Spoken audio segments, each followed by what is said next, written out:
Breaking news coming in from Bet365, and it's no surprise. Same game parlay from Bet365 just keeps getting better.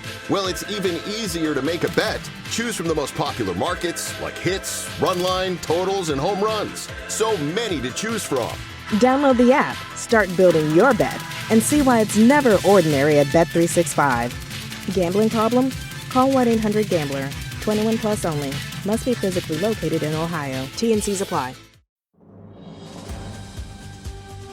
This episode brought to you by Progressive Insurance. Do you ever find yourself playing the budgeting game? Shifting a little money here, a little there, and hoping it all works out? Well, with the Name Your Price tool from Progressive, you can get a better budgeter and potentially lower your insurance bill too. You tell Progressive what you want to pay for car insurance, and they'll help find you options within your budget. Try it today at Progressive.com. Progressive Casualty Insurance Company and Affiliates. Price and coverage match limited by state law. Not available in all states.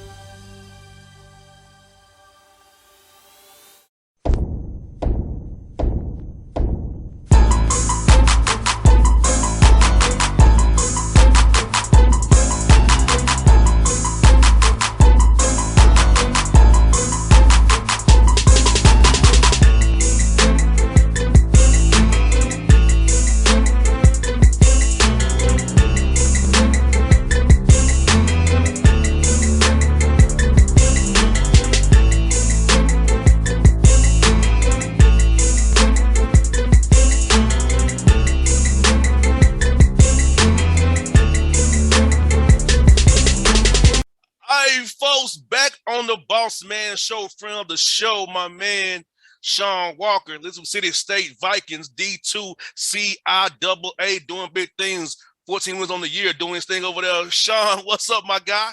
Hey man, what's going on? Appreciate you taking a little time out to have a little guy like me on the show. Nah, you big time, my guy. Well, I know you didn't anyway you wanted in the CIAA tournament there, but 14 wins this year, man. Had this COVID still around at the beginning of the year. Your guys persevered through all that. Talk about that, man. The fact that you got a winning season again underneath your belt, and how you gonna build going forward, brother. Yeah, well, this year was a taxing year for us, and not so much for COVID. Started last July. I lost my best player to transfer to the transfer portal, and transferred up to UMass Lowell, starting point guard 25 days before the first day of class. So obviously you can't replace that. I had two guys, a junior college All-American that came in and decided that he was going to leave, had a NIL situation before it got approved. He went home. I had a foreign student that left the country at Christmas and couldn't get back in the country. F1 visa had expired and still out of the country, couldn't get back after the Christmas break. Then my best player, averaging 17 points a game, had a torn plantar fasciitis on January the 6th. So it was a tough year. So one of the things I'll say is 14-13 doesn't sound like it's great. Obviously, it was our first plus 500 year here at Elizabeth City since 2014. But based upon what we were forced to play with, we had a decent year. We grinded it out, and so I'm looking forward to the future. And obviously, hopefully, we'll get some good fortune moving forward, and won't have to deal with some of those things in 22, 23. That's what I say all the time, Shawn. Like the record that you all have, you don't know the story behind that record, because it may not just, like you said, like you laid it out. It was stuff, you had real life stuff going on that took talent off the court for you. Absolutely. So if fans don't realize that sometimes these 80s search firms realize either that, hey, this dude really coached his butt off based on what he had to deal with to get these 14 wins. So I think you letting it out that way, I think it helps listeners understand that, hey, yeah, it's more to it. You got to really look at the totality of that record, what went on around it, to why the record is what it is. Absolutely. People who come to the games, and sometimes even your administration, they don't pay attention to the dynamics that surround your situation. And so really and truthfully this year, I ended up I started a 6'2" center this year, who who is the kid is going to end up ultimately be my most valuable player, not because of his numbers, but because of what he had to do for us on a night-to-night basis. And so, we finished in tied for 6th place in our league. we had a couple of bad nights, but for the most part, we competed every night, and we probably gave away 3 or 4 games that we could have won. Not the games that we were supposed to win, but games that we were right there to win, where we led inside of 10 seconds, 11 seconds, and lost at the buzzer. So we're very proud of the kids. We essentially played 5 walk-ons coming inside of January all the way through the end of the year. And so I'm happy about that. But at the same time, moving forward, we're hoping that we won't have to do that as much next year, and be able to get ourselves in a position to challenge for a CIAA championship. No doubt. And Shawn, with the way the portal is going now, where recruiting is going for guys out of high school, I feel like now you all can kind of stack up fast because they're not going to these events that they usually go to. The D1 guys aren't. So Right. It's really D2 and JUCO guys there. And how do you go about convincing a JUCO kid that, hey, man, maybe come play D2? And then if you want to move up, you can. Know it may hurt you down the road, but give them the opportunity for that 1 or 2 years. Maybe say, hey, come here. If it works out for you, then move up. And so how do you kind of talk that with young men? Because ultimately it's about them and their careers. I know you want to win games too, but helping them kind of find their right path to go with their basketball career. Well, with the junior college circumstance and the high school circumstance, it's not a difficult sell at this point to talk them into going Division II, because that's all they have. All right. And then there's not enough Division II spots.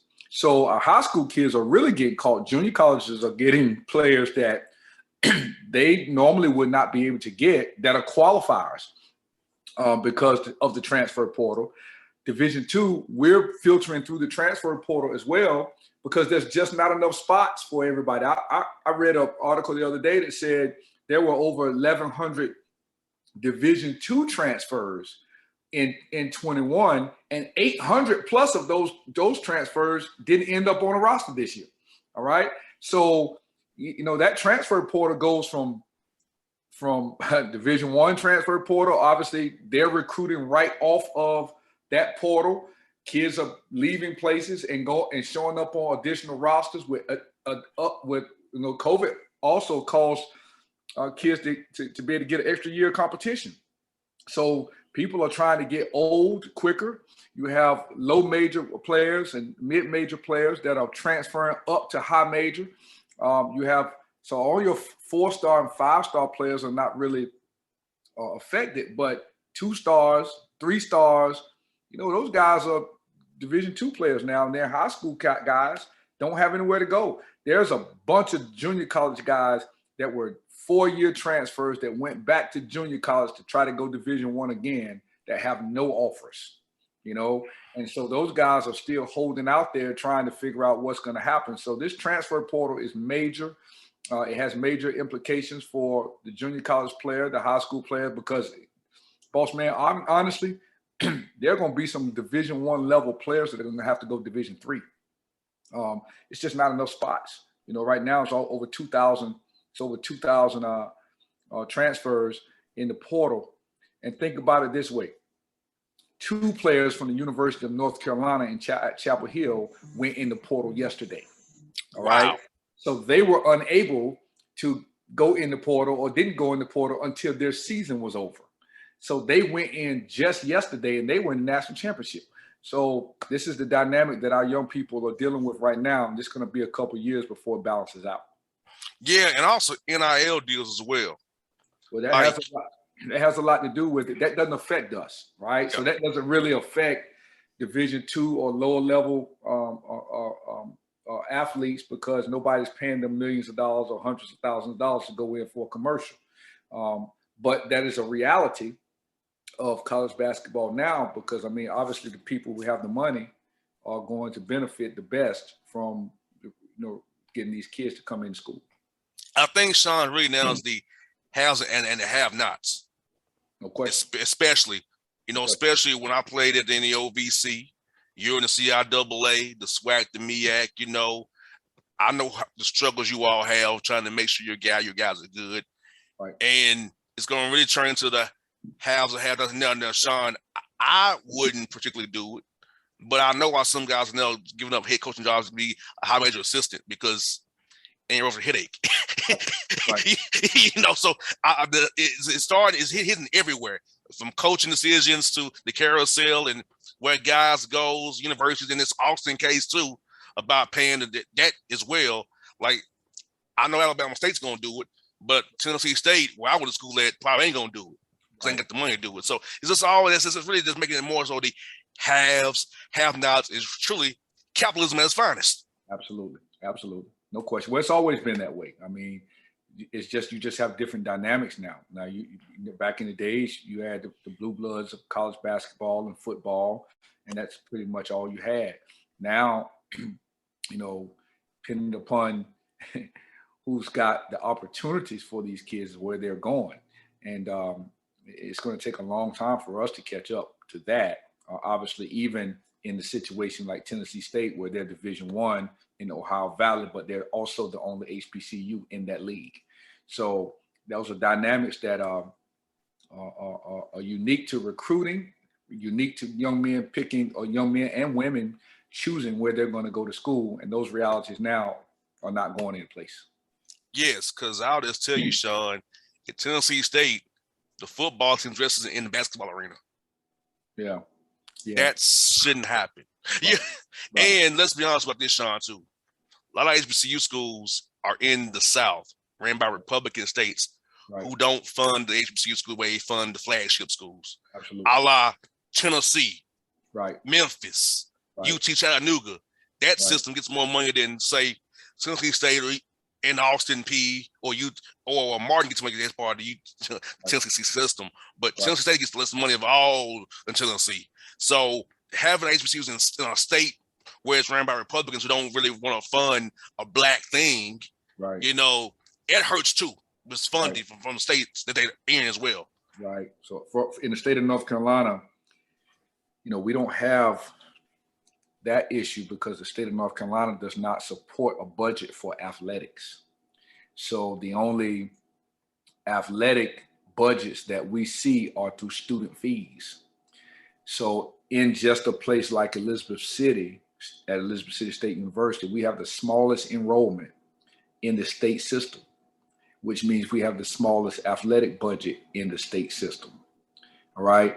So just a place like Winston-Salem State that may have 5,000 students because they have professional schools, they have nursing schools, master's degrees, and all those things. We have limited master's degree programs. So now we have 2,000 students, they have 5,000 students, and we're both in the same league in the same state. So they just have more money to spend than we do, so the dynamic behind that, even at my level, the have and the have-nots, all right, they may not be the money source as it relates to what a private school is giving people, but for a state school, they're doing pretty good. And so the dynamic behind that at all levels is the same. Obviously, when you start talking multi-millions of dollars versus millions of dollars, you see the difference between, that. And when you start talking about thousands of dollars, there's a difference at our level with that as well. Yeah, and also there's a case in going through the court in Tennessee where Tennessee owes TSU $500 million in money that they should have given to the school. Right. That would help a lot.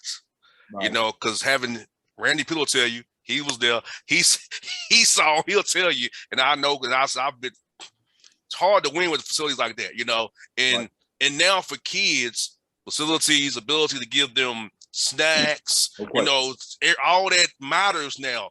Every little thing you can offer matters to a kid, whether they say yes or no. That's more than playing time. It's about amenities and being comfortable now for kids. I just wanted to play and start, but now kids are different than I was when I was back in 05 for me. Right. But it's crazy, bro. Yeah, no question. It's definitely a different thing. Walking into a locker room, the aesthetics. I normally say that guys want to know where they're going to live, where they're going to play, and where they're going to eat. All right. So now it's not so much where, they want to know how you're going to eat. Right. And how means how many meals that you can get. Can you make a meal in your locker room? What can you do with that? And then where you're going to play. That also means where you're going to travel. How are you going to travel? Right? You're going to take the bus everywhere. You're going to fly. You're going to take the train. Well, how are you going to do it? So this question about how now is coming into play. And hey, when you walk into one place, I normally tell my coaches all the time, we need to try to be the first visit or the last visit, because that if we can be the first visit and they like it enough, they may decide not to go any place else. And if we're the last visit, then people normally remember what's last. And if you get anywhere in there in between, you're liable not to be able to finish the deal. Amen to that. Because I'll tell you, I'll tell you this, Shawn, for me, I made it clear. I told UT Martin and Murray State, I don't want to live in your city. I said, I'm from Atlanta. I'm from the hood. I ain't living there. So I need to be in a city. So Tennessee State had the edge up because it was actually a city. And I saw something that I could understand being from Atlanta, and it wasn't that far from home. I got you. I understand. That's what kids need. And kids, you knew where you could make it. And that's a lot of this recruiting process as well. That's how coaches can make mistakes. You got to find kids in your program that can make it in your environment. All right. If you had gone to school in one of those places, you would have been in the transfer portal. All right. So a lot of times, even if you were playing, you'd have been unhappy. So you have to find your niche and know what you want. And that's what you were able to do. And that's what, coaches are watching this, or parents that are watching this can learn a lot about that. You got to find a place that you can make it, not just a place that you can play. No doubt. And, for me and my father and my mother, it was about where I would want to be at, getting ready to be able to come to games, how close it was to Atlanta. That was really, for me, what it was. And then on top of that, I got to go to a black school, get a black experience. Right. And I knew going to small town Kentucky, Murray, UT Martin in the middle of nowhere, Austin P, it's in the hood, but it's in Clarksville. I'm good on that too. Right. I just knew that I didn't want to go down to Fort Valley because I want to get out of Georgia. Right. I want to get out of Georgia. I couldn't go to Fort Valley or Albany State. I still want to be in Georgia. Okay. So I want to get away from home too. So it all worked itself out. With Tennessee State ended up being the right spot for me, and right. I got to play because I wasn't guaranteed to play at the mother schools. And like you said, Shawn, I would have been miserable in Murray, Kentucky, in Martin, Tennessee. I would have been ready to get back to Atlanta fast as I could. That's right. Well, you were smart in having a great understanding of what it is that was going to work for you, and you were able to go somewhere and stay and enjoy it and call it your alma mater. No doubt. And Shawn, you know this about young black men. For us who grew up like myself, and for me, sports was my way out of the hood, And now I'm able to host a radio show, work in the NBA, work in the NFL, do my own thing because I was talented at a sport, right. And I was also smart too. There's a lot of things people confuse us, Shawn, about us brothers, that because you are play ball, you're a dumb jock. Right. I'm not dumb. I'm probably smarter than most people are, but because I was from where I was from in Atlanta, right.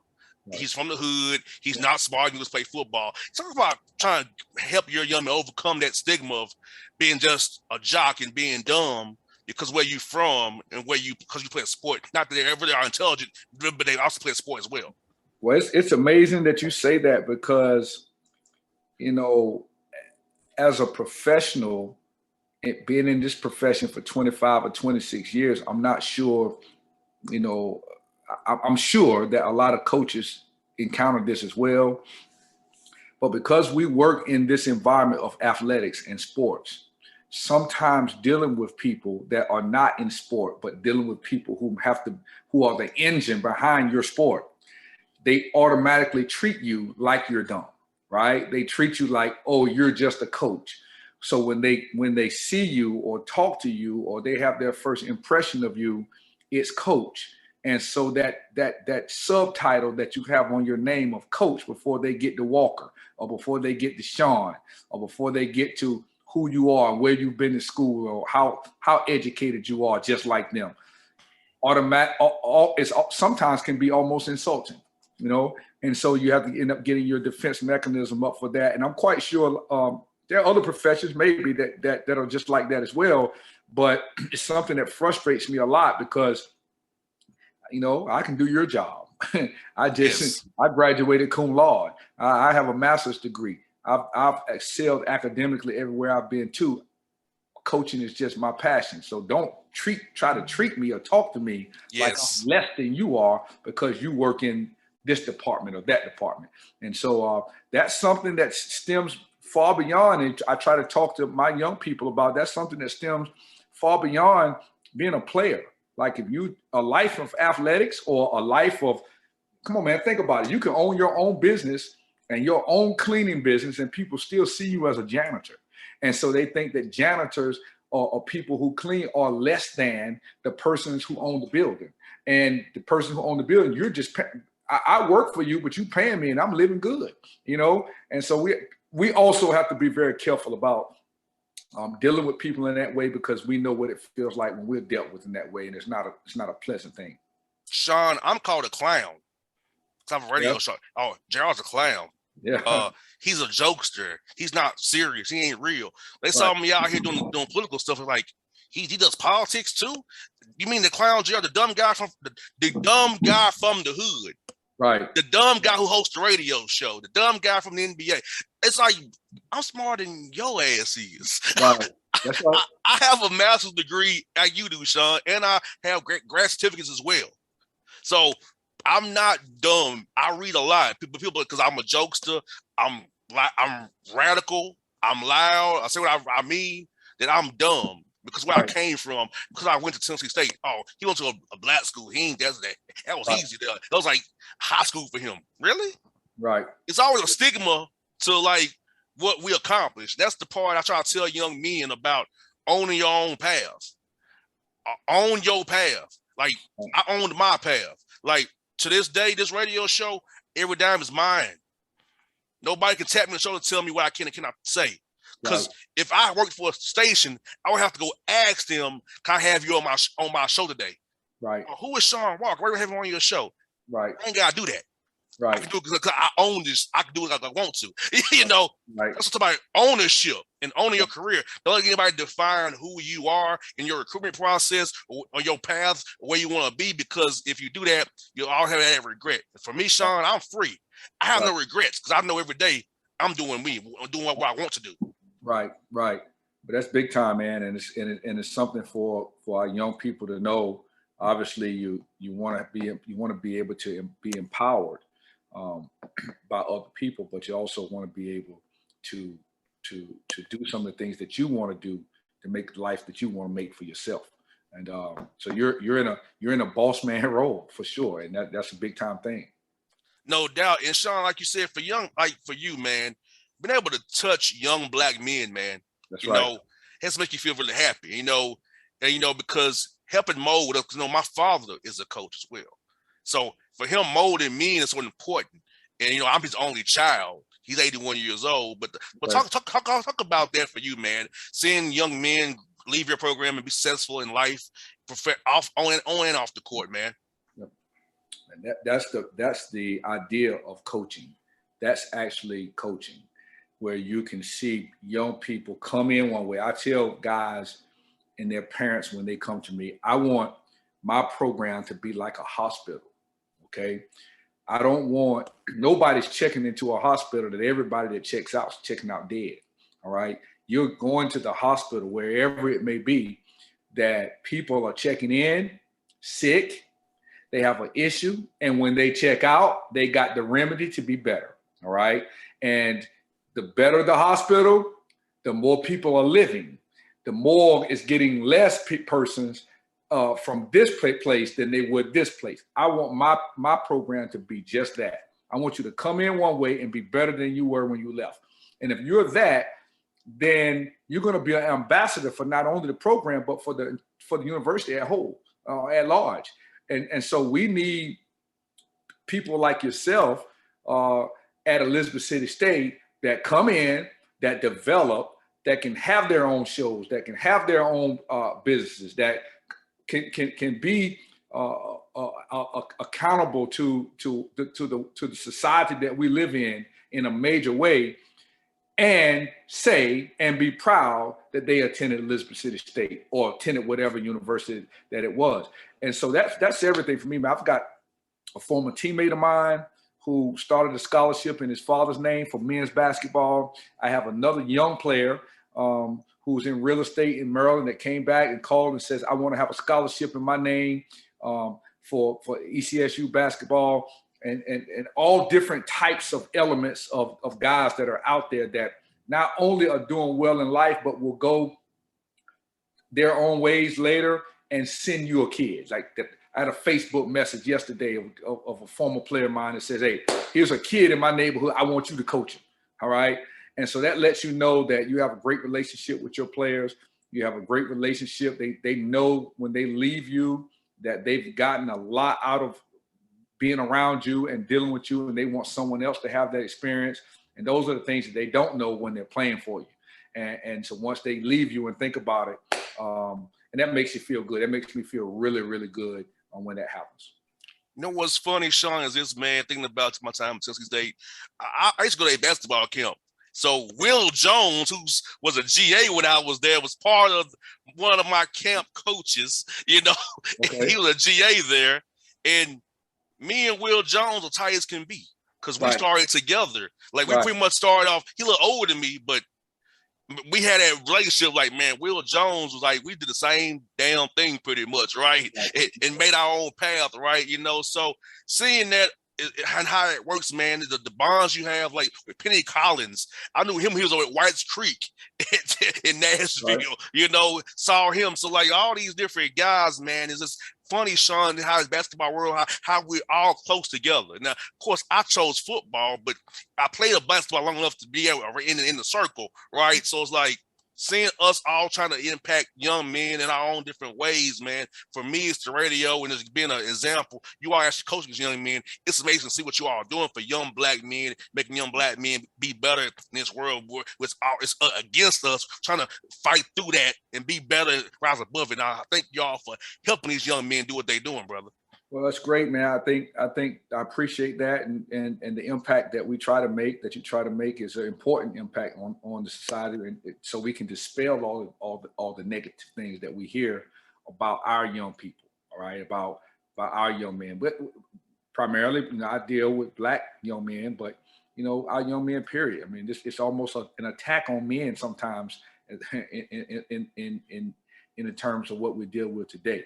And so you know, again, you're very impactful. Just the conversation that you had with my son the other day, he's excited about getting the opportunity to meet you and have an opportunity to learn about what it is that you're doing. And so you know, for me as a parent, I want him to be an athlete. He's a scholar, but I also want him to be around different types of men, different types of people who's not just coaching, but he's not really interested in radio, but he's totally interested in what it is you do. All right. He's totally interested in being successful and making money and all these things, which are things that he needs to be interested in at 22 years old and coming down the third quarter, fourth quarter of his college basketball career, his athletic career. Because at the end of that, when that ball stops rolling, he's gonna have to go to work. Mm-hmm. Right. And so college is not about going to work. It's about trying to figure out how to sustain your earning power. And so you need a village to learn how to sustain earning power and save money and work while you're young, so you don't have to work so hard when you're old, and all those different things. And so the power of the tongue and the power of relationships and the power of success should trickle down and filter down to these young people, and that's what our responsibility is from your seat and from mine. Yeah, I love showing young men the business of radio because they find it amazing how much goes into this. You know, I just don't show up here and just start talking. Absolutely. I gotta research who I'm talking to about. I gotta go sell this thing. I gotta talk to people, go have meetings with people downtown, and go meet them at their barbershops, meet them at their businesses to say, you want to promote yourself on my platform. I have to go make deals for affiliates. I mean, it's more than just, hey, come on, Aaron, chop it up with you for 35, 45 minutes, and I'm done. No, it's layers to this radio game to make it do what it do. This is the easy part for me. If you're going to be good at it, you got to put the work in, and that's from every job. And that's what people need to see. They need to know it takes research, it takes reading, it takes relationships, it takes a whole bunch of different things. People would not understand what it is that you actually do because they only see the outcome. And it's always important for people to be able to see what's on the inside of your success. Now, Shawn, I've been doing this since 2009. I started in August of 2009, right? I got my degree. I knew it wasn't going to work out for me sports-wise. I got right into this business. I went to school for business administration, not communications. Because I knew. Okay. So I'm going to tell you why I don't do that. Because if you go get journalism route, communication route, if you don't get a job, where can you go? Right. For me, having a business degree, if I ever want to go in the corporate world as a manager, I could. Mm-hmm. But I don't want to do that. But starting in 2009, I had to learn about trial and error. I had a panel. I had to go from that to figuring out my path.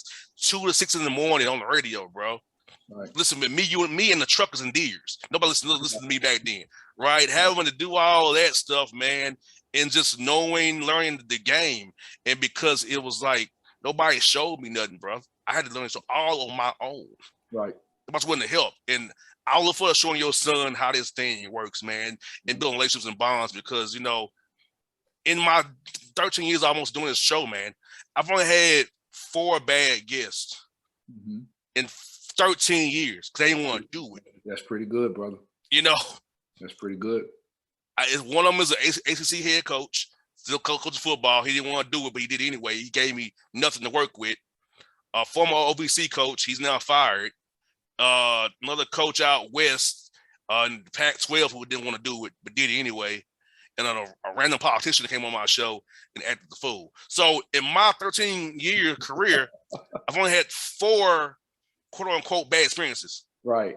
People come on this show realize, damn, JR pretty damn cool. He ain't a bad guy. He ain't out to try to get me. But some people think I am, but I'm not. I don't have Shawn, I ain't got no iPad in my face. I'm just talking to you. Who's talking? I don't have to have a set list of me asking this question or I just do it. Right. That's the way. So your genuine nature makes your show do what it does, and so that's a lot for people to understand as well. You just be who you are, and some people are gonna like you. That's one thing that my dad used to tell me. Some people are gonna like you. A lot of people probably like you, and some people just not gonna like you no matter what. And so, what you got to do is just make sure that you do good by people. And so that's why I try to live my life by. And it sounds like you're doing the same.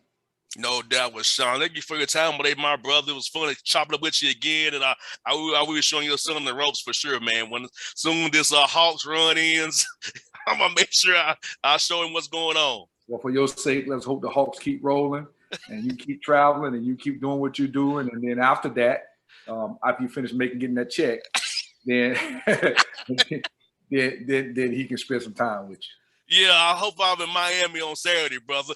Yeah, I bet you do. For more reasons than not. Yes, sir. Hey, bro, it's fun. Let's do it again real soon, my guy. Absolutely. Appreciate you. No doubt.